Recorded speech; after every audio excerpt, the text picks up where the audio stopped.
this class we'll be discussing about the NEET PG 2021 question.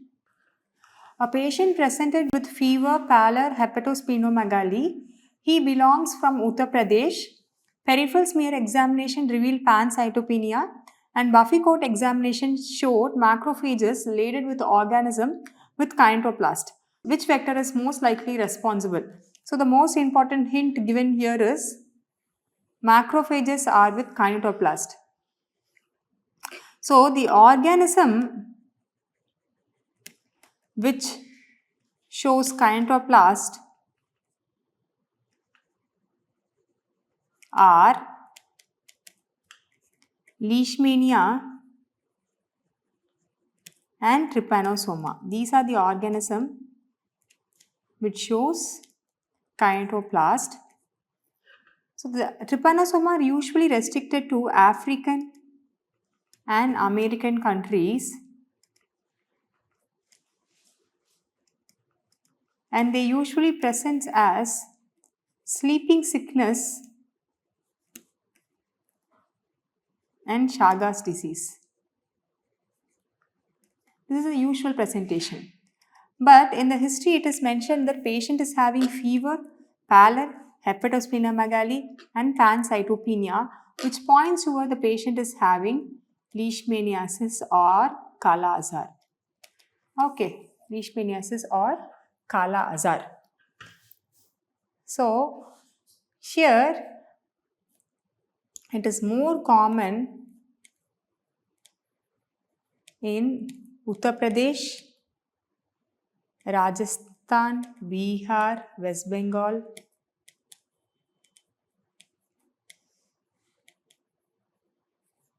It is more common. Okay, and what are these Buffy coat examination showed macrophages laden with organism with kinetoplast? These are nothing but LD bodies, that is Leishman Donovan bodies. LD bodies, which is nothing but the amastigate form. So it will have a nucleus with kinetoplast.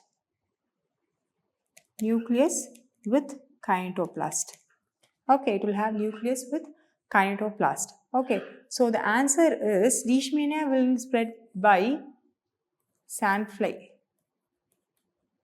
So the answer here is C. Next question. A patient presented with acute worsening of respiratory symptoms. On history, it was revealed that he was already on steroids for treatment of chronic urticaria and has been having nocturnal cough for the last several weeks. CBC showed elevated eosinophils, and on bronchoalveolar lavage, presence of falling lava is observed. Which of the following is the most likely cause?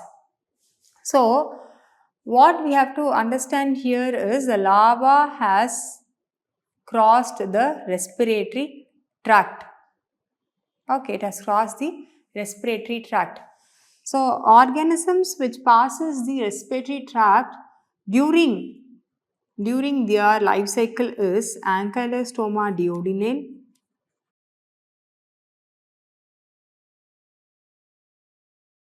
Strongyloides stercoralis,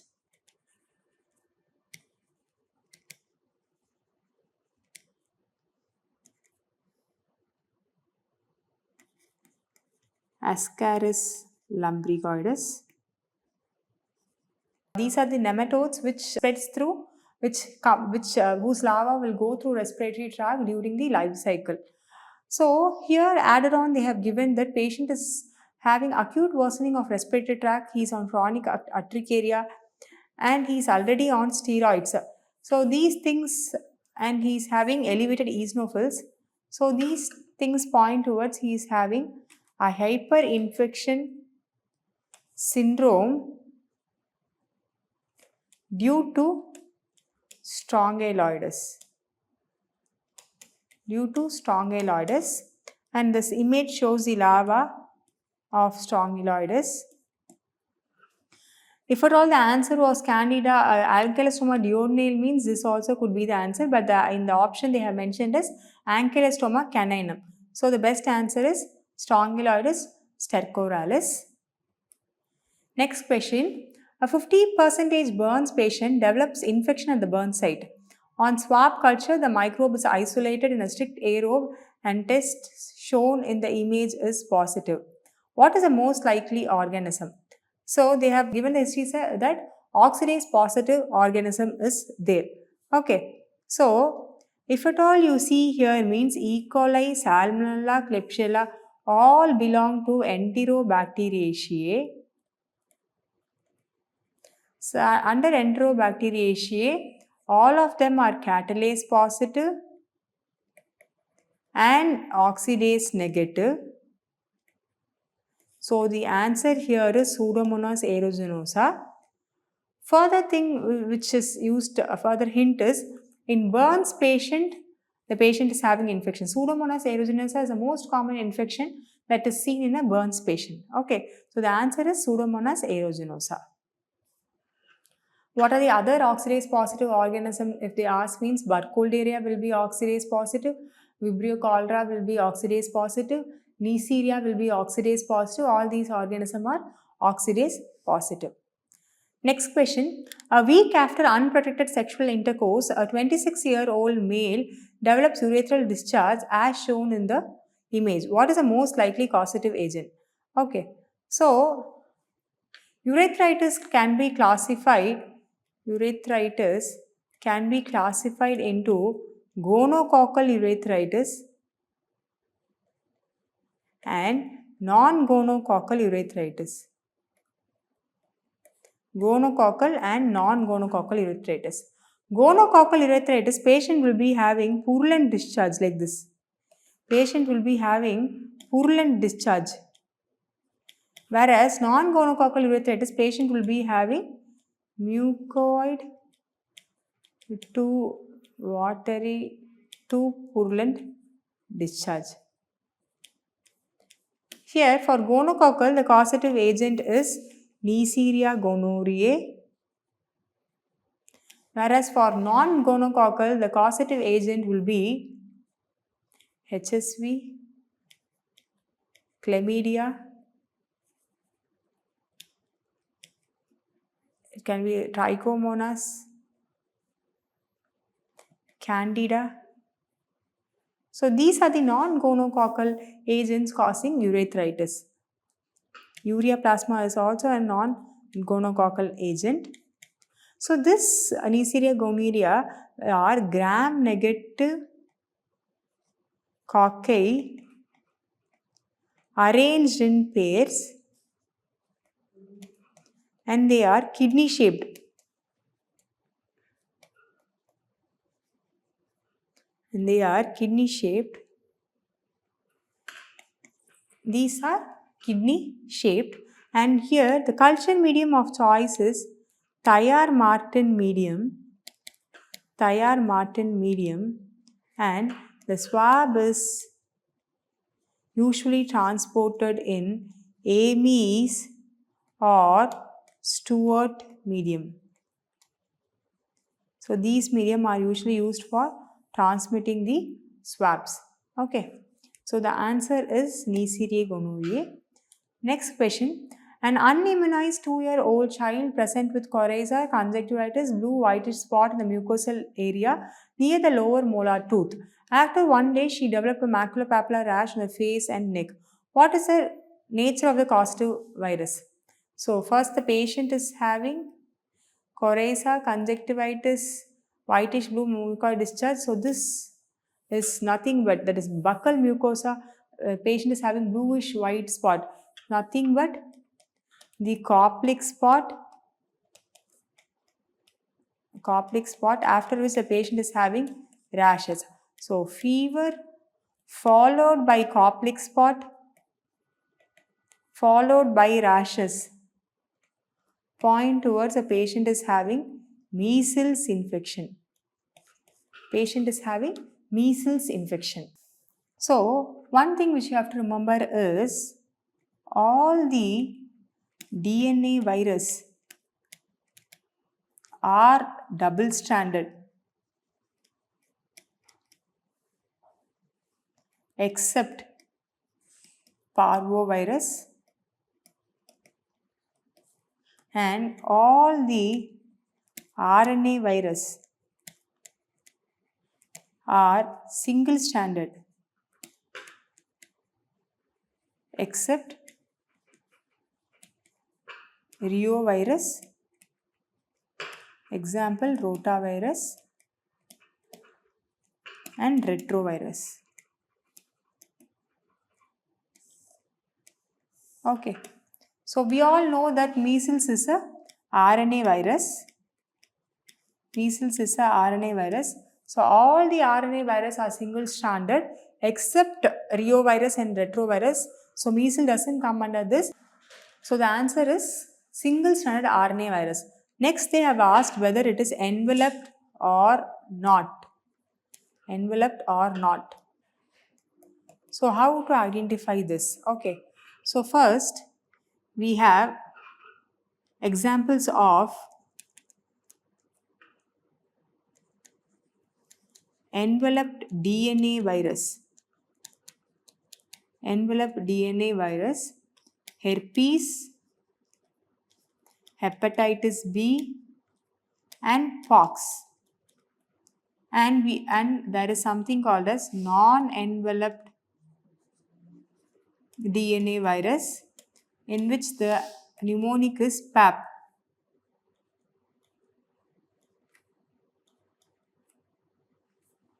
In which the mnemonic is PAP.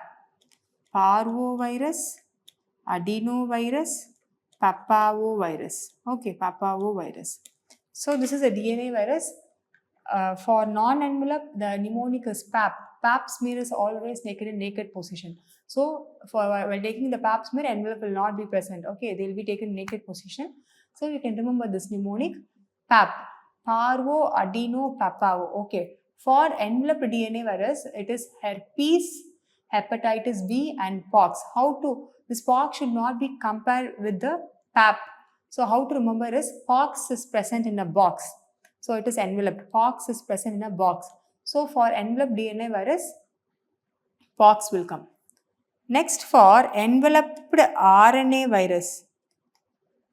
Enveloped RNA virus, what all you have to remember is, so for the enveloped RNA virus, you will have all the virus which spreads by droplet or through mosquito borne like dengue, chikungunya, Zika, tick-borne, Kyasanur forest, droplet-borne like rubella, COVID. All these, you need a protection, correct?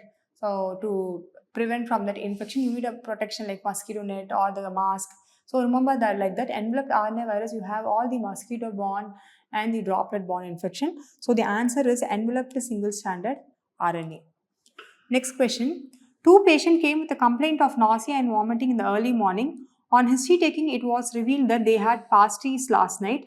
What is the most likely causative organism? Okay. So here they have early morning itself they have come with a feature of food poisoning.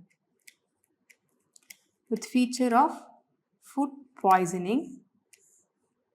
So based upon the incubation period, less than 6 hours means it can be the causative agent can be Bacillus cereus or Staphylococcus aureus. It is more than 6 hours means it is 6 to 12 hours means it is Clostridium perfringens or Bacillus cereus. If it is more than 18 hours means it can be Salmonella infection, non-typhoid Salmonella infection, it can be Listeria infection, it can be Campylobacter infection, it can be Cryptosporidium. So these are the different organisms that happens after 18 hours of incubation period. Why these two alone will have so much lesser incubation period is because they have preformed toxin. They will have preformed toxin. What is the meaning meant by preformed toxin is it will produce the toxin even before the conception. So the incubation period will be very lesser. So how to decide whether it is a Staphylococcus aureus poisoning or Bacillus cereus poisoning? Staphylococcus cereus poisoning always occurs following intake of pastry or poultry items, whereas Bacillus cereus food poisoning occurs following consumption of Chinese fried rice. Okay, so among the Staphylococcus aureus, enterotoxin producing Staphylococcus aureus, type A is the most common one. Type A is the most common enterotoxin. Okay, so here they have given food poisoning in the early morning, revealed that pasty last night. So this is Staphylococcus, so enterotoxin of Staphylococcus is the answer. Next question. A 3-year-old male child was brought in the OPD with complaints of fever and loose stools and blood in the stools. Which enrichment medium should be used to isolate the organism from the stool sample? Okay, before going to this, we will study what does the term enrichment medium mean by. Enrichment medium is nothing but a liquid medium. It's nothing but a liquid medium which will selectively allow only the pathogens to grow and it will decrease the commensals. Okay, it will decrease the commensals. So the various enrichment medium that can be used are selenitive, alkaline peptone water, tetrathionate broth, gram-negative broth. So these are the different enrichment medium that can be used. So here the answer is brought to the OPD with complaints of fever, loose stools and blood in stools. So the answer is selenitive. If at all they have given the question like fever, rice, watery stool, and in the option they have given the same, means alkaline peptone water should be the enrichment medium because this is for Vibrio cholerae. Okay, here in the question fever, loose stool and blood, it points towards, and it's a child, so it points towards Shigella infection, for which selenitive broth will be the ideal method. If at all the question was mentioned like rice, watery stool, then the pathogen will be Vibrio cholerae, for which alkaline peptone water will be the answer. Next, a truck driver came in with the complaints of painless indurated genital ulcer post unprotected sexual intercourse. The motility of the most likely causative agent can be detected via which microscope? Okay, so driver complaints of painless genital ulcer. So they are mostly pointing towards syphilis. In syphilis, you will be able to appreciate painless ulcer with painless lymphadenopathy. Okay. How to remember this? Syphilis. Lis. You remember as lis.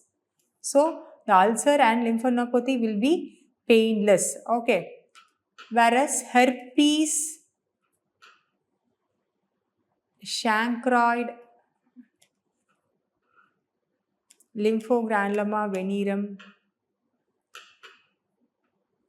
herpes, P's for pissed off. When you will be pissed off? When you have pain. So here painful ulcer with painful lymphadenopathy.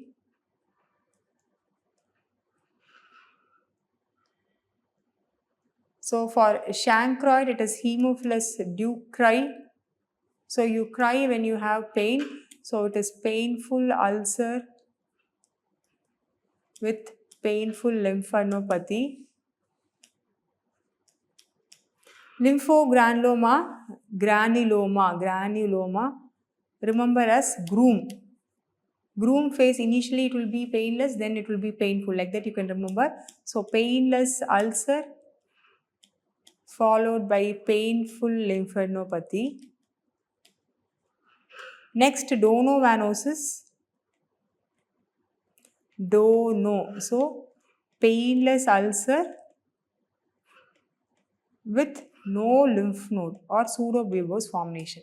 Here they have asked the most likely causative agent and they have mentioned this as driver. So most common agent among this painless means it is syphilis, lymphogranuloma or donovanosis. Most common among this is syphilis. So syphilis can be seen under dark field microscope. They will be very tightly coiled with umbrella-like end. So very tightly coiled umbrella-like end. Silver impregnation methods can be done. Okay. Next question. Name the parasite whose microfilaria have a sheath with no nuclei at the tail end. Okay.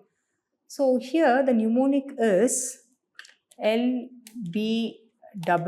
Okay. Loa, Brugia malai and Uchterscheria bancrofti. Okay. These are the organisms which will have sheathed microfilaria. They will have sheathed microfilaria. Okay. How you can remember is L for love, B for betrothal,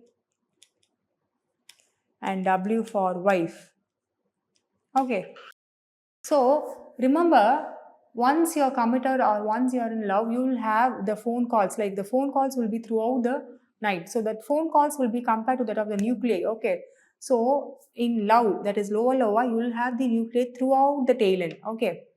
Once you get engaged or once a betrothal happens, the phone calls will be widely separated. So there will be two widely separated nuclei, that is betrothal, Brugia malai. Once you get married, okay, what happens? The phone call will stop abruptly, so there will not be any phone calls. So in Uchterscheria bancrofti, that is wife, you don't have any phone calls. Okay. So all these are sheath rooms. So they will be having a sheath covering. Lower, love. Phone calls throughout. So nuclei throughout. Brugia malai, betrothal, widely spaced phone calls. Wife, no phone call at all. So here they have mentioned no nuclei at the tail end. So it is Uchterscheria bancrofti. Next question. A 5-year-old child was diagnosed with tinea capitis. White powdery colonies were isolated from the hair specimen. Hair perforation test was positive on the isolate. Which of the following is most likely the cause? Okay. So here they have mentioned hair perforation test is positive. Hair perforation test will be positive for two fungi, that is Trichophyton mentagrophyte and Microsporum canis. So these are the two dermatophytes which are hair perforation test positive. So among this following option, Trichophyton mentagrophyte is there. That is the answer. Okay. So this little about Trichophyton. Trichophyton will affect skin, hair and nail. It will affect skin, hair and nail. Okay, it will have a skin, hair and nail. And here the microconidia will be more. Microconidia will be more. Whereas the macroconidia will be very less. Microconidia will be more, but macroconidia will be very less. If at all macroconidia is present, means pencil shaped macroconidia will be present.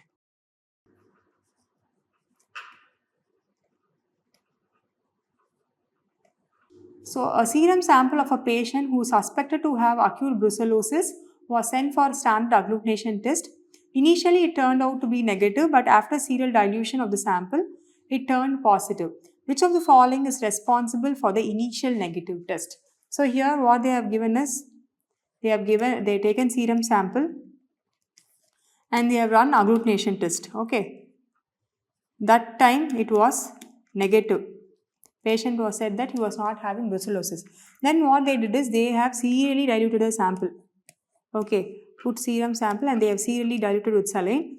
In that, they have found that in the fourth tube or fifth tube, agglutination has come as positive. So what does this indicate? Okay, so there is one hypothesis called as Marak's lattice hypothesis. Marak's lattice hypothesis, which says that for an antigen-antibody reaction to happen, the antigen should be present in equal concentration of the antibody. Then only antigen-antibody reaction will happen. So here in this first tube, what has happened is antibody. So do any sample, take serially dilute the serum sample. You have serially diluting it. And you are adding known amount of antigen. Consider 1 drop of antigen. Everywhere you are adding 1 drop of antigen. Okay. Here antibody level is more, but the antigen level is less. So here antigen-antibody reaction won't happen. Here again antibody level is more but antigen level is less. So here also it will not happen. Here antibody level equals to the antigen. So here antigen antibody reaction will occur. Here what will happen? Antibody level will go down but antigen level will increase. Here also antibody level will go down but antigen level will be high. So this two tubes, what happens is antibody excess, antibody will be excess. So this is called as pro-zone phenomena. Here what happens is antigen is excess. So this is post-zone phenomena. So what is the importance of pro-zone phenomena is if at all you test the sample at this time, what will happen is you will give the patient as negative, but the patient is actually having the infection. Okay, so we have to take the sample and dilute, and antigen-antibody reaction is known to occur only when antigen and antibody is present at the equal concentration.